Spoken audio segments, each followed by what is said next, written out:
اعوذ باللہ من الشیطان الرجیم بسم اللہ الرحمن الرحیم اما یتساءلون عن النبأ العظیم الذی ہم فیہ مختلفون۔ میرے محترم مخاطبین، برادران و خواہران، بالخصوص جامعۃ الفاطمہ دہلی سے تعلق رکھنے والی میری عزیز بہنوں، ہمارا درس تفسیر قرآن کے عنوان سے اس سیمسٹر میں سورہ نبا یا 30ویں پارے کے پہلے سورے سے آغاز ہو رہا ہے۔ انشاءاللہ پروردگار نے توفیق دی تو 30ویں پارے کی تفسیر اس سیمسٹر میں انشاءاللہ مکمل ہو جائے گی۔ ہمارا یہ درس روزانہ نہیں ہے، ہفتے میں 3 دن ہے۔ عام طور پہ دروس جو زیادہ واحد کے ہوتے ہیں وہ 5 یا 6 دن چلتے ہیں، لیکن یہ درس 3 دن کا ہے، اور امید کرتا ہوں کہ 30ویں پارے کی تفسیر یا کافی حد تک 30ویں پارے کی تفسیر ہو جائے گی، اور اگر آپ کا ذوق و شوق باقی رہا، پروردگار کی مدد شامل حال رہی، تو سیمسٹر یا ترم کے اختتام سے پہلے یا اس کے بعد کچھ دروس اگر ضرورت پڑی تو فوق برنامہ کے طور پہ پیش کروں گا، تاکہ 30واں پارہ تشنہ گفتگو نہ رہ جائے۔ تفسیر کے سلسلے سے میں نے آپ لوگوں کی خدمت میں ایک لنک بھیجی ہے یوٹیوب کی، جس میں تاریخ مفسرین کے عنوان سے میرا ایک درس ہے۔ وہ اس عنوان سے ریکارڈ تو نہیں کیا گیا تھا کہ اسے یوٹیوب پہ یا انٹرنیٹ پہ ڈالنا ہے، اور میں ایک جگہ درس دے رہا تھا، بیٹھے ہوئے لوگوں میں سے کسی نے ریکارڈ کر دیا اور وہ انٹرنیٹ پہ اپلوڈ کر دیا گیا ہے۔ تو ظاہری کوالٹی بہت حسین نہیں ہے، لیکن اس کا میٹر جو ہے وہ تاریخ تفسیر کے عنوان سے جب تفسیر کے درس کا آغاز ہو تو جو میرا پہلا درس ہونا چاہیے اور ہوتا ہے، وہ درس اس کلپ میں موجود ہے، لہٰذا اس کو آپ لوگ دیکھیے گا، اس کو سماعت کیجیے گا۔ اس میں جناب امیر المومنین اور حضرت ابن عباس سے لے کر کے میں نے ناصر مکارم شیرازی صاحب اور علامہ طباطبائی، آیت اللہ ناصر مکارم شیرازی اور علامہ طباطبائی، اور آغائے محسن قراتی اور آغائے جوادی، اور استاد محترم آیت اللہ جوادی آملی، یہ دونوں ہمارے استاد ہیں، آیت اللہ جوادی آملی بھی اور آیت اللہ محسن قراتی بھی۔ ان لوگوں کے سلسلے تک بہت تیزی سے میں نے 45 منٹ میں ایک داستان کو سمیٹ کر کے اس کلپ میں پیش کیا ہے، اس کو آپ لوگ ضرور دیکھیے گا۔ لہٰذا میں تمہید کی گفتگو جو ہونی چاہیے معرفی مفسرین کے عنوان سے، علماء کے حوالے سے، تاریخ تفسیر کے عنوان سے، اس کو نہیں پیش کر رہا ہوں، اور یہ ساری تفصیلات تفسیر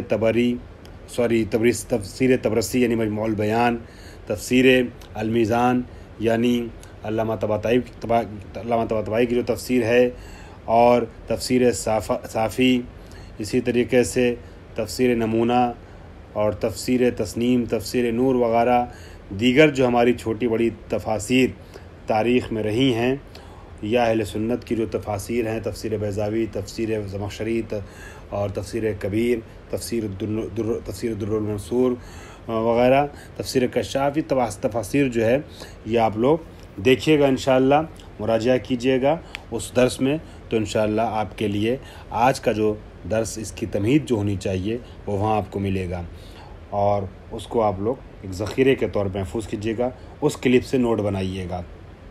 اور آج میں بغیر اس 1 گھنٹے کی تمہید کے یا آدھے گھنٹے کی تمہید کے اصل تفسیر میں وارد ہونا چاہ رہا ہوں۔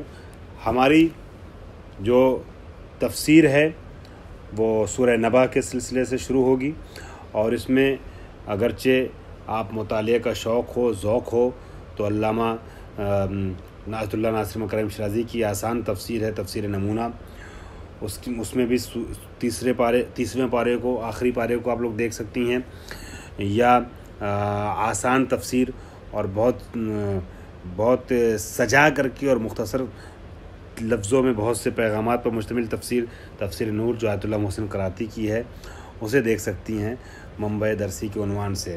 حالانکہ سب سے اہم تفسیر ہمارے یہاں تفسیر المیزان ہے، جس کو ابھی فی الحال آپ کو دیکھنے کی میں دعوت نہیں دے رہا ہوں، کسی کو شوق ہو جائے تو بہت اچھی بات ہے۔ لیکن جو ہمارا درس ہے متن درسی، چونکہ درس ہے لہٰذا تفسیر نمونہ اور تفسیر المیزان جیسی تفاسیر کو نہیں رکھا جا سکتا ہے، معیار نہیں بنایا جا سکتا ہے، چونکہ اتنا وقت نہیں رہتا ہے کہ تفصیلی تفسیر کو متن درسی کے عنوان سے منتخب کیا جائے۔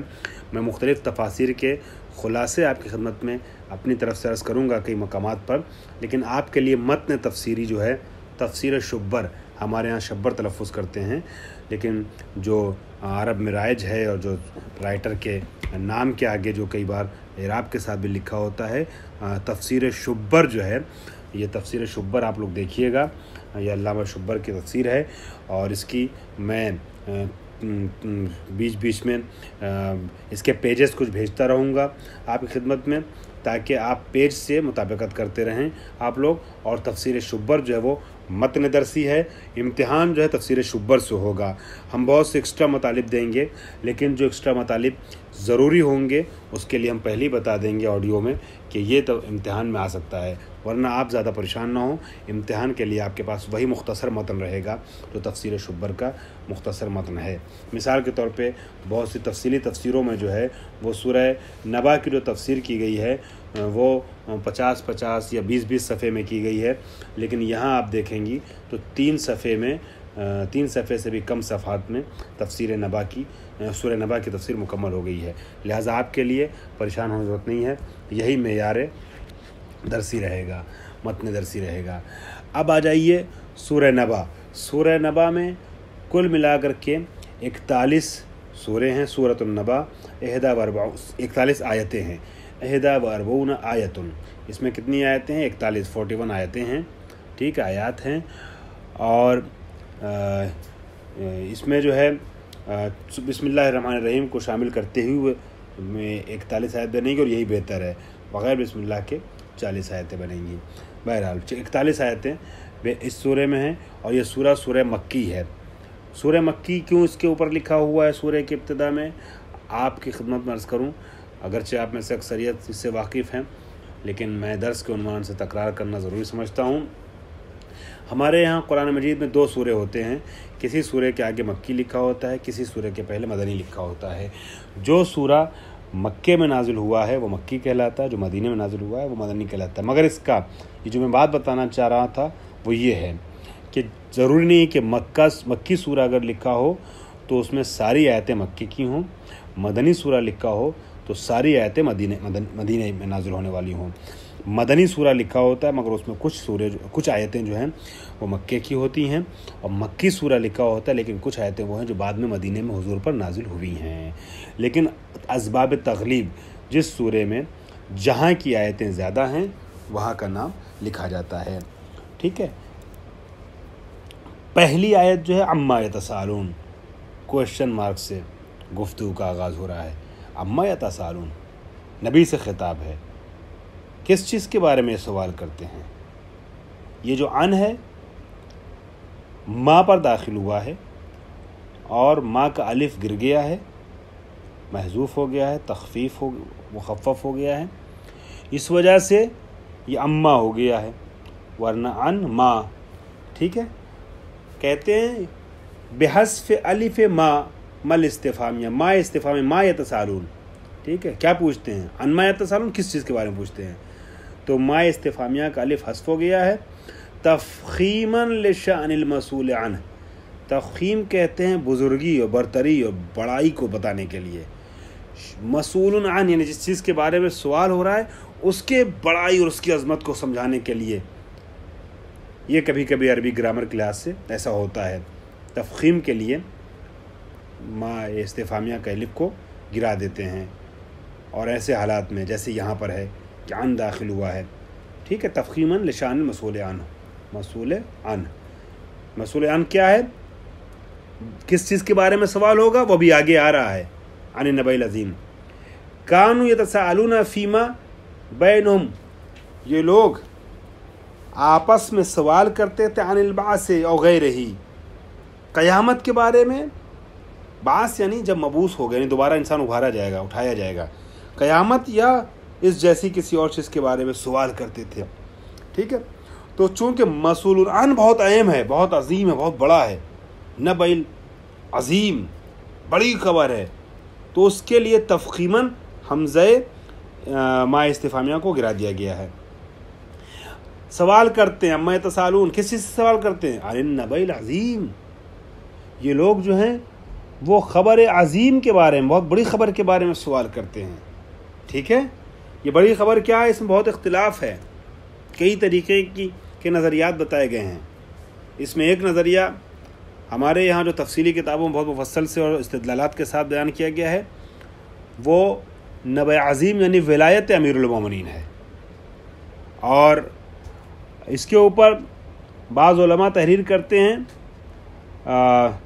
کہ عمرو عاص نے مولا کائنات کے سلسلے سے گفتگو کرتے ہوئے، اگرچہ دشمن تھا مگر یہ جملہ کہا تھا مولا کائنات کے بارے میں بات کرتے ہوئے کہ یہ جو ہے یہ ھذا نبأ عظیم، یہ جو ہے نبأ عظیم ہے. عمرو عاص جیسے انسان نے بھی اس بات کا اعتراف کیا تھا جو دشمن ہے مولا کا، ہے نا.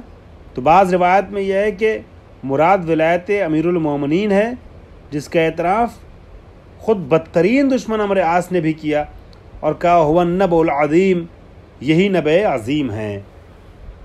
اور آگے چونکہ یہ آ رہا ہے کذبوا بآیاتنا، ہے نا، یہ ہماری نشانیوں کی تکذیب کرتے ہیں، اور جس نشانی کی تکذیب کی گئی اس میں سے اہم ترین نشانی ولایت ہے. اور جو واقعات نقل ہوئے ہیں، جس میں سے ایک میں نے واقعہ آپ کی خدمت بیان کیا، اس طریقے کے واقعات چونکہ نبأ عظیم کہہ کے علی کو پکارا جاتا تھا یا علی کے بارے میں گفتگو ہوتی تھی، تو یہ احتمال تقویت پاتا ہے کہ نبأ عظیم سے مراد یعنی بڑی خبر جس کے بارے میں اختلاف ہے، سوال ہے، آپس میں گفتگو ہے، یہ ولایت امیر المومنین ہے. اور ایک نظریہ یہ ہے کہ هو البعث، انہوں نے بعث کا نظریہ بیان کیا، قیامت. اول کتاب، یا کتاب کے، چاہے کتاب ثابت ہو، ٹھیک ہے، ان قرآن مجید کے بارے میں یہ لوگ سوال کرتے ہیں آپس میں دوسرے سے، یا کتاب ناطق ہو. ناطق ظاہر سے بات ہے اہل بیت ہیں، قرآن ناطق یا قرآن ثابت.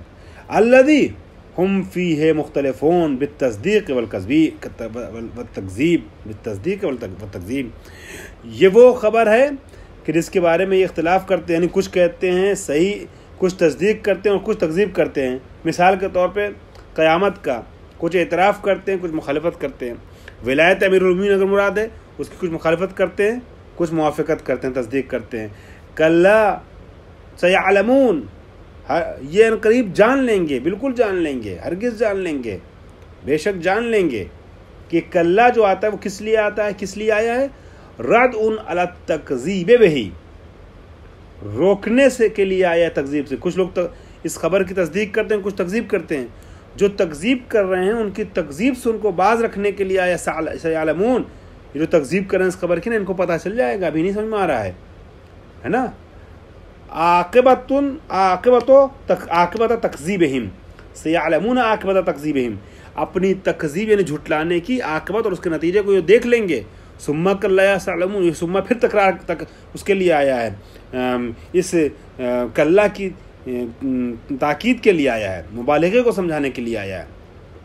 ٹھیک ہے، کہ یہ لوگ ضرور دیکھیں گے، ان کو پتہ چل جائے گا، یعنی جب ان کی موت کا وقت آئے گا یا جب قیامت آئے گی تب ان کو سمجھ میں آ جائے گا کہ جس چیز کے لیے وہ جھٹلا رہے تھے وہ کیا چیز تھی. ہمارا پہلا درس اس کا وقت ختم ہو رہا ہے، لہٰذا انشاءاللہ اگلے درس میں اس جملے کو میں مکمل کروں گا. وآخر دعوانا الحمدللہ رب العالمین.